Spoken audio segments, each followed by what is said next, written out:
کیا آپ مرکز کی انجیل کا خلاصہ پیش کر سکتے ہیں؟ مرکز کی انجیل کس چیز کے بارے میں ہے؟ مصنف اگرچہ مرکز کی انجیل اپنے مصنف کے بارے میں کچھ بھی بیان نہیں کرتی، لیکن ابتدائی کلیسیائی فادروں کی متفقہ گواہی ہے کہ اس انجیل کا مصنف مرکز تھا۔ وہ پطرس رسول کا قریبی ساتھی تھا اور خدمت کے لحاظ سے وہ اس کا روحانی بیٹا تھا۔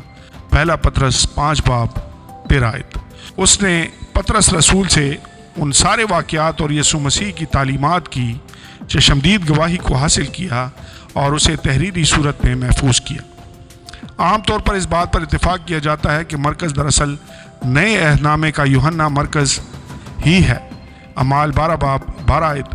اس کی ماں یروشلم کی کلیسیا کے اندر ایک امیر اور نمایاں خاتون تھی، اور عین ممکن ہے کہ کلیسیائی رفاقت اس دور میں اس کے گھر میں ہوا کرتی تھی۔ مرکز پولوس رسول اور برناباس کے ساتھ اور ان کے پہلے مشنری سفر پر گیا، لیکن پولوس کے دوسرے مشنری سفر پر وہ ان کے ساتھ نہ جا سکا، کیونکہ پولوس اور برناباس کے درمیان مرکز کو لے کر کافی زیادہ اختلاف ہو گیا تھا اور سخت تکرار ہوئی تھی۔ اعمال 15:37-38۔ بہرحال پولوس رسول نے اپنے زندگی کے آخری ایام میں مرکز کو اپنے پاس بلانے کے لیے لکھا تھا۔ دوسرا تھموتیس 4:11۔ سن تحریر خیال کیا جاتا ہے مرکز کی انجیل نئے عہد نامے کی سب سے پہلے تحریر ہونے والی کتابوں میں سے ایک ہے، اور یہ غالباً 55 بعد از مسیح سے لے کر 59 بعد از مسیح کے درمیانی دور میں لکھی گئی تھی۔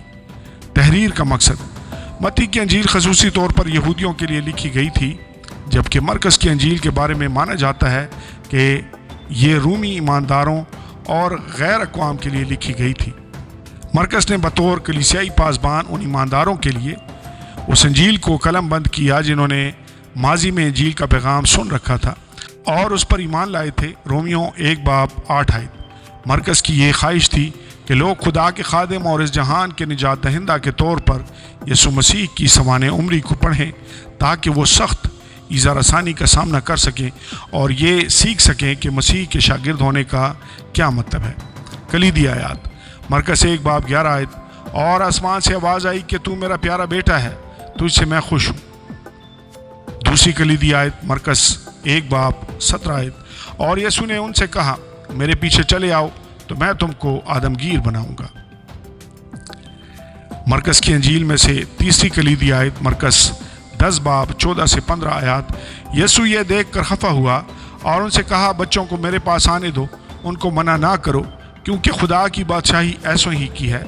میں تم سے سچ کہتا ہوں کہ جو کوئی خدا کی بادشاہی کو بچے کی طرح قبول نہ کرے، وہ اس میں ہرگز داخل نہ ہوگا۔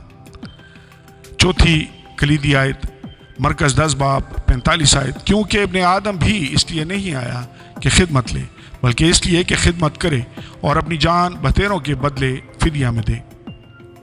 اگلی کلیدی آیت مرکز 12:33۔ اور اس سے سارے دل اور ساری عقل اور ساری طاقت سے محبت رکھنا اور اپنے پڑوسی سے اپنے برابر محبت رکھنا سب سوختنی قربانیوں اور ذبیحوں سے بڑھ کر ہے۔ اگلی کلیدی آیت مرکز 16:6۔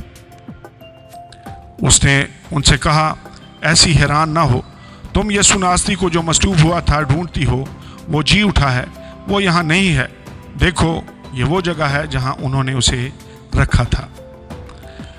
مرکز کی انجیل میں سے اگلی کلیدی آیت مرکز 16:15۔ اور اس نے ان سے کہا کہ تم تمام دنیا میں جا کر ساری خلق کے سامنے انجیل کی منادی کرو۔ مختصر خلاصہ: یہ انجیل اس لحاظ سے منفرد ہے کیونکہ یہ یسوع کی تعلیمات پر زور دینے کے بجائے اس کے کاموں پر زیادہ توجہ مرکوز کرتی ہے۔ یہ بہت ہی سادہ سے انداز میں لکھی گئی ہے اور بہت تیزی کے ساتھ یسوع کی زندگی کے ایک واقعے کو بیان کرنے کے بعد دوسرے کی طرف چلی جاتی ہے۔ یہ انجیل متی کی طرح خداوند یسوع مسیح کے نسب نامے کے ساتھ شروع نہیں ہوتی، کیونکہ غیر اقوام کو یسوع مسیح کے حسب نسب میں قطعی طور پر کوئی دلچسپی نہیں تھی۔ اس انجیل کے بیان میں دیکھا جائے تو یسوع اپنے بپتسمے کے فوراً بعد اپنی زمینی خدمت کا آغاز کرتا ہے اور اپنے 12 سے پہلے 4 شاگردوں کا چناؤ کرتا ہے۔ اس کے بعد یسوع کی زندگی، موت اور پھر جی اٹھنے کے بارے میں بیان کیا گیا ہے۔ مرکز کی انجیل محض کچھ کہانیوں کا مجموعہ نہیں، بلکہ یہ ایک خاص بیان ہے جسے اس بات کو ظاہر کرنے کے لیے لکھا گیا کہ یسوع مسیح صرف یہودیوں کا ہی مسیحا نہیں بلکہ وہ تمام اقوام کا بھی مسیحا ہے، ایک بہت ہی معتبر اور خوبصورت اعتراف میں جس کا آغاز پطرس نے کیا۔ تمام شاگردوں نے اس کے مسیحا ہونے کا اقرار کیا تھا۔ مرکز 8 باب 28 سے 30 آیات۔ حالانکہ یسوع مسیح کے مردوں میں سے جی اٹھنے سے پہلے وہ مکمل طور پر اس کے مسیحا ہونے کو نہیں سمجھ پائے تھے۔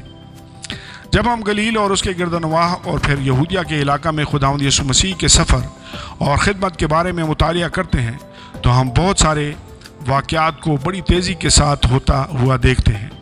خداوند یسوع مسیح نے بہت سارے انسانوں کی زندگیوں کو چھوا، لیکن اس کے ساتھ ساتھ اس نے اپنی اس ساری خدمت کے دوران اپنے شاگردوں کی زندگیوں پر کچھ انمنٹ نشانات چھوڑے۔ پہاڑ پر اپنی صورت کی تبدیلی کے واقعہ کے دوران مرکز 9 باب 1 سے 9 آیات اس نے اپنے 3 شاگردوں کو مستقبل میں اپنے جلال اور قدرت کے ساتھ واپسی کی بھی تصویر دکھائی، اور اس بات نے بھی ان پر ظاہر کیا کہ یسوع اصل میں کون ہے۔ بہرحال جس وقت یسوع یروشلم کی طرف اپنا آخری سفر کر رہا تھا تو اس دوران ہم اس کے شاگردوں کو حیران و پریشان، خوفزدہ اور مختلف طرح کے شکوک و شبہات میں مبتلا دیکھتے ہیں۔ جس وقت خداوند یسوع کو گرفتار کیا گیا تو سبھی اسے چھوڑ کر بھاگ گئے اور وہ وہاں اکیلا ہی کھڑا رہ گیا۔ اس کے بعد جب اس پر مقدمہ چلایا گیا، اس کو مارا اور ٹھٹھوں میں اڑایا گیا تو اس نے بڑی جرأت اور بہادری کے ساتھ اس بات کا دعویٰ کیا کہ وہ زندہ خدا کا بیٹا موعودہ مسیح ہے جو اپنی پوری قدرت کے ساتھ واپس آئے گا۔ مرکز 14 باب 61 سے 62 آیات۔ یسوع کے زیادہ تر شاگرد اس کی زمینی زندگی کے بہت سارے بڑے ترین واقعات جیسے کہ اس کی مصلوبیت، موت، تدفین اور مردوں میں سے جی اٹھنے کے چشمدید گواہ نہیں تھے، لیکن بہت ساری ایماندار خواتین نے اس کی زندگی کے ان واقعات کو اپنی آنکھوں سے دیکھا تھا۔ خداوند یسوع کی تدفین کے بعد ہفتے کے پہلے روز کئی عورتیں خوشبودار چیزیں لے کر اس کی قبر پر گئیں۔ جب انہوں نے دیکھا کہ اس کی قبر پر سے پتھر کو لڑکا دیا گیا تھا تو وہ قبر میں داخل ہوئیں۔ انہوں نے وہاں پر خداوند یسوع مسیح کا بدن تو نہ دیکھا، لیکن انہیں سفید پوشاک میں ملبوس ایک فرشتہ دکھائی دیا۔ وہ خوشی بھرا پیغام جو انہوں نے فرشتے سے حاصل کیا یہ تھا کہ وہ جی اٹھا ہے۔ عورتوں نے یسوع کے مردوں میں سے جی اٹھنے کی خبر سب سے پہلے لوگوں کو بتائی، لہٰذا اس لحاظ سے وہ پہلے مبشرین میں سے شامل ہو گئی۔ اس کے بعد گزشتہ تمام صدیوں کے دوران آج کے دن تک یہ پیغام نسل در نسل لوگوں تک پہنچایا جاتا رہا ہے۔ پرانے عہد نامے کے ساتھ ربط۔ کیونکہ مرکز اپنی انجیل غیر اقوام کے لیے لکھ رہا تھا، اس لیے وہ متی کی طرح جو کہ یہودیوں کے لیے لکھ رہا تھا اپنی انجیل میں پرانے عہد نامے کے اتنے حوالہ جات نہیں دیتا، اور وہ متی کی طرح جس نے یسوع کے خاندانی تعلق کو یہودیوں کے اجداد کے ساتھ ملایا تھا، یسوع کے نسب نامے کے ساتھ اپنی انجیل کا آغاز نہیں کرتا، بلکہ اس کے برعکس وہ اپنی انجیل کا آغاز خداوند یسوع مسیح کے بپتسمے اور پھر اس کی زمینی خدمت کے آغاز کے ساتھ کرتا ہے۔ لیکن یہاں پر مرکز پرانے عہد نامے سے اسے خاص پیغمبر یوحنا استباغی کے بارے میں اس نبوت کا حوالہ پیش کرتا ہے جس میں وہ ان سب لوگوں کو جو اپنے مسیحا کے آنے کے منتظر تھے نصیحت کرتا ہے کہ خداوند کی راہ تیار کرو۔ مرکز 1 باب 3 آیت، یسایہ 40 باب 3 آیت۔ مرکز کی انجیل کے اندر خداوند یسوع مسیح خود کئی ایک پرانے عہد نامے کے حوالہ جات کو استعمال کرتا ہے۔ مرکز 7 باب 6 آیت میں یسوع فریسیوں کی ظاہری پرستش کے تعلق سے سرزنش کرتا ہے اور بیان کرتا ہے کہ وہ اپنے ہونٹوں سے تو اس کی تعظیم کرتے ہیں لیکن ان کے دل خدا سے دور ہیں، اور یوں وہ یسایہ نبی کی کتاب کا حوالہ پیش کر کے ان کی سخت دلی کے سبب سے انہیں مجرم ٹھہراتا ہے۔ یسایہ 29 باب 13 آیت یسوع پرانے عہد نامے کی ایک اور پیشن گوئی کا بھی حوالہ پیش کرتا ہے جو اس وقت پوری ہوئی جب اسے گرفتار کر کے قتل کیا گیا۔ اس وقت اس کے شاگرد ان بھیڑوں کی طرح پراگندہ ہو گئے جن کے چرواہے کو مار دیا گیا ہو۔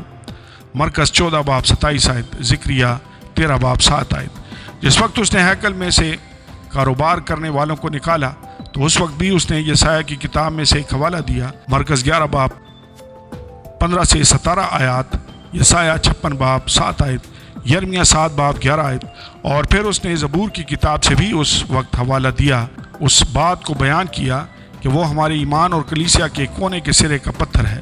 مرکز 12 باب